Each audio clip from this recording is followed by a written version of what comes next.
तो नेक्स्ट में हमने कॉम्प्लेक्स नंबर की प्रॉपर्टीज पढ़ी थी। अब देखते हैं कॉम्प्लेक्स नंबर क्या है, इसका डेफिनेशन हम लोग जानते हैं।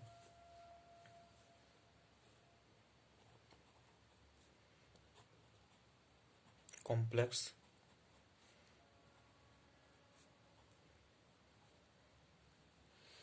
नंबर, तो कॉम्प्लेक्स नंबर क्या है?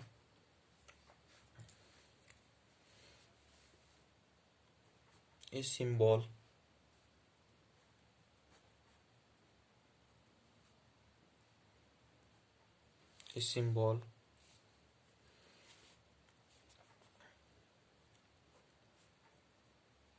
of the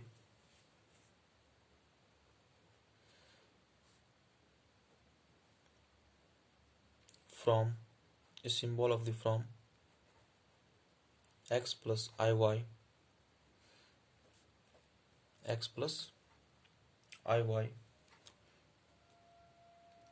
is called complex number। अब देखिए कॉम्प्लेक्स नंबर क्या है। A symbol of the from x plus I y, मतलब क्या, जो x प्लस आई वाई के फॉर्म में जो लिखा हो उसे कॉम्प्लेक्स नंबर कहते हैं। It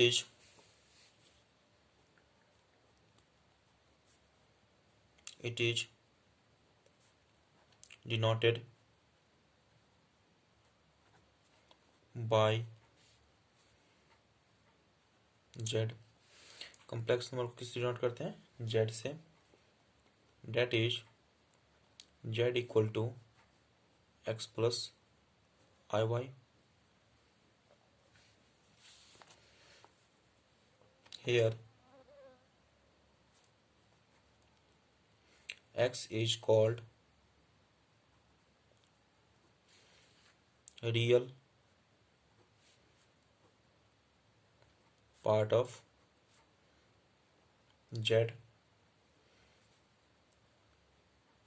and y is called imaginary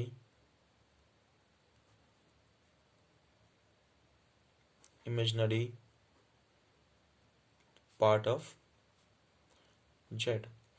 मतलब एक्स क्या कहलाएगा? एक्स रियल पार्ट कहलाएगा और वाई क्या कहलाएगा? Imaginary part. तो इसीलिए हमने लिखा x is called real part of z and y is called imaginary part of z. इसको अगर सिंबल में लिखेंगे तो कैसे लिखेंगे? X equal to real part of z, मतलब आर ई जेड। इसको क्या पढ़ेंगे? एक्स को क्या पढ़ेंगे? Real part of z. आप ऐसे भी लिख सकते हैं। और y equal to imaginary part of z, मतलब आई एम जेड। ठीक है, आगे देखते हैं हम लोग। नोट्स,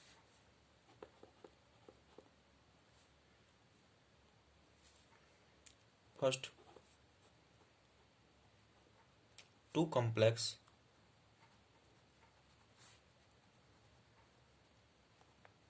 number are equal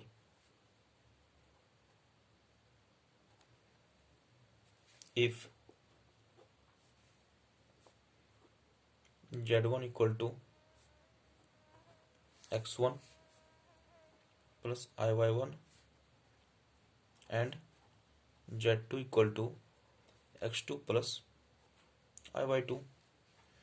दो कॉम्प्लेक्स नंबर इक्वल कब होगा? तो z1 इक्वल टू z2, मतलब दोनों को इक्वल करेंगे।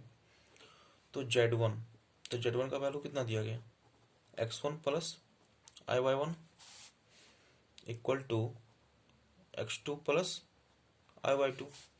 अब देखिए, रियल पार्ट रियल के बराबर होगा और इमेजिनरी पार्ट इमेजिनरी के बराबर होगा। तो इसलिए x1 इक्वल टू x2 और iy1 इक्वल टू iy2। आई से आई कैंसिल, तो y1 बराबर क्या आ जाएगा? ये y2। Second note,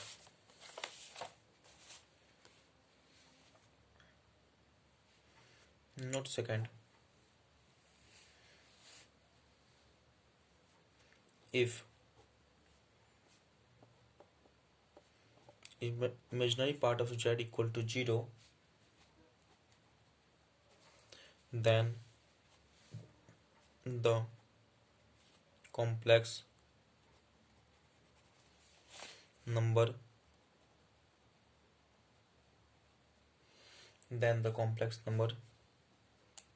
z is purely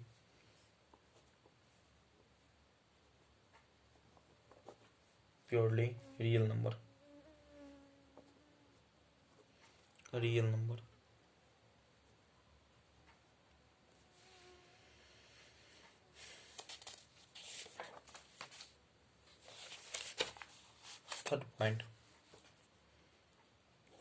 third point क्या है? If real part of z बराबर 0, then the complex number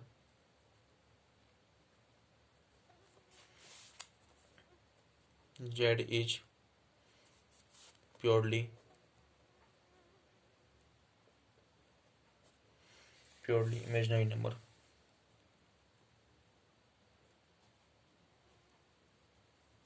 imaginary number. Fourth point, 0 is both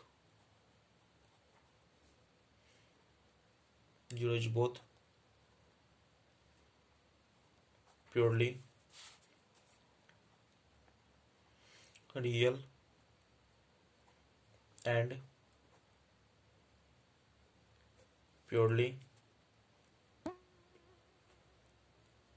imaginary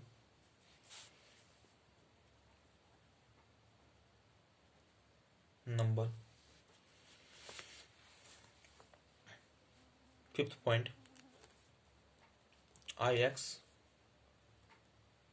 is also written as xi. Sixth point, every real number is a complex number.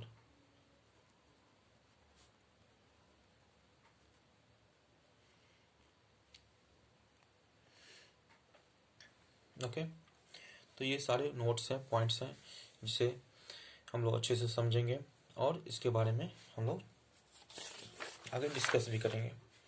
तो पढ़ा हुआ है, two complex number are equal if z1 equal to x1 plus i1 and z2 equal to x2 plus i2। तो दो complex number को हमने equal किया, z1 equal to z1 equal to z2। तो z1 का वैल्यू कितना दिया गया, x1 plus i1 equal to z2 का वैल्यू कितना दिया, x2 plus i2।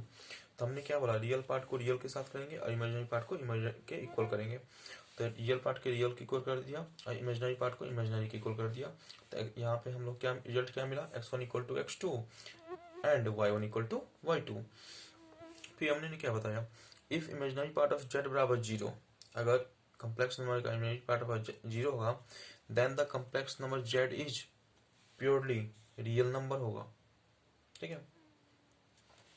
Second point third point हमने क्या पढ़ा, if real part of z बराबर 0, रियल पार्ट z बराबर 0, then the complex number z is purely imaginary number होगा।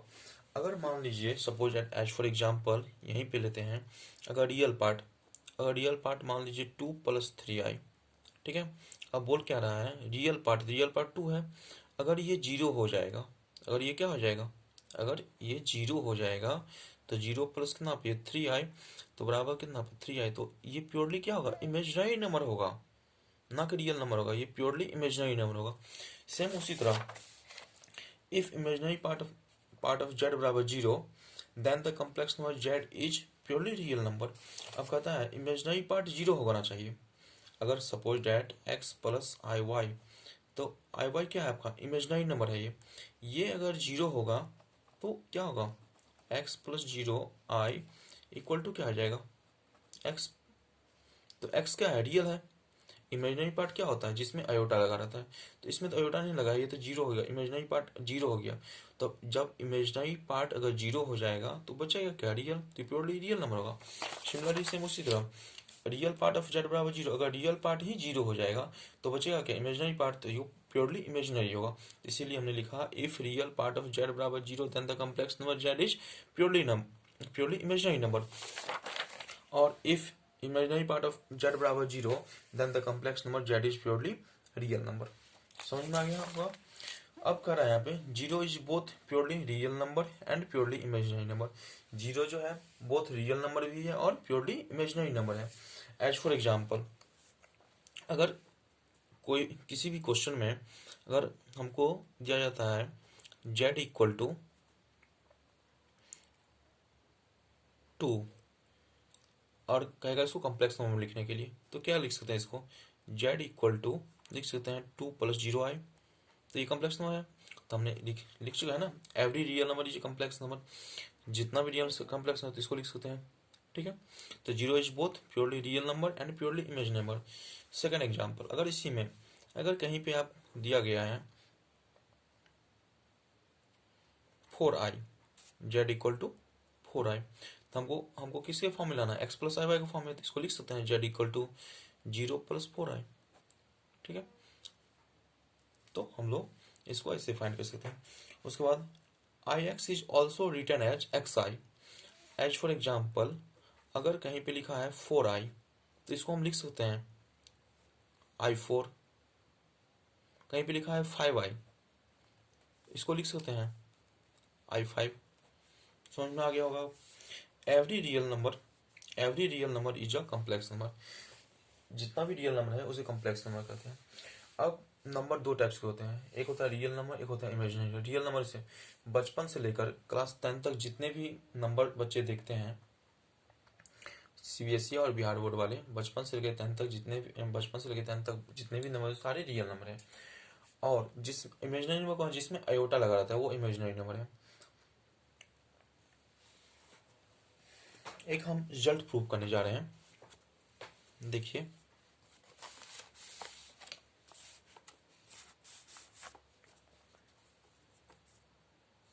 ए useful result, a useful result,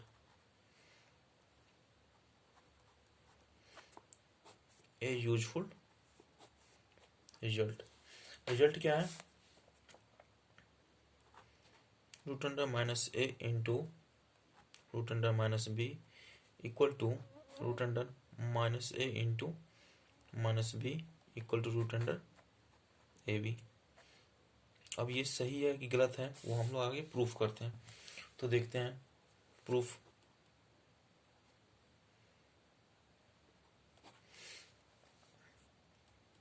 therefore root under minus A into root under minus B, तो क्या लिख सकते हैं इसको, तो -1 into A into root under -1 into B. तो since i square equal to क्या होता है -1, तब यहाँ पर डाल दे, पुट कीजिए, -1 की जगह पे आई स्क्वायर लिख सकते हैं, i square into A into -1 की जगह पे i square into B. Square roots हैं, जब स्क्वायर रूट्स है तो यहाँ पे i2 है, 2i है, तो एक बाहर आ जाएगा इंटू ए, इसमें से भी i बाहर आएगा इंटू बी। अब देखिए i को i से मल्टीप्लाई करेंगे तो क्या आ जाएगा आई स्क्वायर, और root under a into root under B क्या आ जाएगा, रूट अंडर ए बी होगा। तो आई स्क्वायर बराबर क्या होता है -1, तो minus root under a b. तो हमने क्या देखा, हमने देखा क्या कि root under minus A into root under minus b equal to क्या रिजल्ट आया, minus root under a b. ये रिजल्ट काफ़ी यूजफुल है, ठीक है। जैसे बचपन में हम लोग पढ़ते थे, जो हम लोग के बचपन में सर बोलते थे √2 इंटू √3 बाबू कितना होगा, तो तो हम लोग तुरंत जवाब देते थे जो सर रूट अंडर 6 हो जाता, क्योंकि उस टाइम में हम लोगों को कॉम्प्लेक्स नंबर की जानकारी नहीं थी। तो अब जानकारी हुई तो हम लोगों ने सीखा क्या, अगर रूट अंडर माइनस ए इंटू रूट अंडर बी बराबर कितना हो जाएगा, minus root under a b होगा। तो अगर कम्प्लेक्स नंबर के हिसाब से अगर चलते हैं तो ये भी क्या आ जाएगा, root under root 2 into root 3 equal to क्या आ जाएगा, माइनस रूट अंडर 6 होगा। ये सही है, जबकि ये गलत। लेकिन जिस टाइम में हम लोग पढ़ते थे उस टाइम में कम्प्लेक्स नंबर की जानकारी नहीं थी, तब तक के लिए बहुत सही था। ठीक है, तो हम लोगों ने एक रिजल्ट फाइंड किया जो बहुत यूजफुल रिजल्ट है। सो एक बार देख लीजिए यहाँ पे, तो क्या है, a useful result root under minus A into root under minus b equal to root under a b. ये सही है कि गलत है, तो हमने प्रूव किया। यहाँ पे LHS ये है, तो root under a into root under B, तो रूट अंडर माइनस ए को क्या लिख सकते हैं, -1 इंटू ए, और रूट अंडर माइनस बी को क्या लिख सकते हैं, -1 इंटू बी। और हम लोग जानते हैं कि आई स्क्वायर बराबर क्या आता है, -1, तो -1 की जगह आप आई स्क्वायर पुट कर सकते हैं ना, तो -1 की जगह आई स्क्वायर हमने पुट किया इंटू ए इंटू फिर -1, यहाँ पे -1 है, -1 की जगह आप आई स्क्वायर लिख सकते हैं, आई स्क्वायर इंटू बी। अब यहाँ पे देखते हैं जो स्क्वायर रूट्स हैं, तो यहाँ पे 2 आए हैं, तो स्क्वायर रूट्स में से एक आई बाहर निकल जाएगा, तो क्या बचेगा, रूट ए। इसमें से आई स्क्वायर बाहर निकल, रूट बी बचेगा। आई को आई से मल्टीप्लाई करेंगे तो आई स्क्वायर होगा, root under a into root under b होगा, root under a b. I square का क्या फॉर्मूला था, -1, तो minus root under a b. तो हमने क्या देखा, root under minus A into root under minus b equal to minus a b. ये एक यूजफुल फॉर्मूला है जो काफ़ी इंटरेस्टिंग है। Thank you.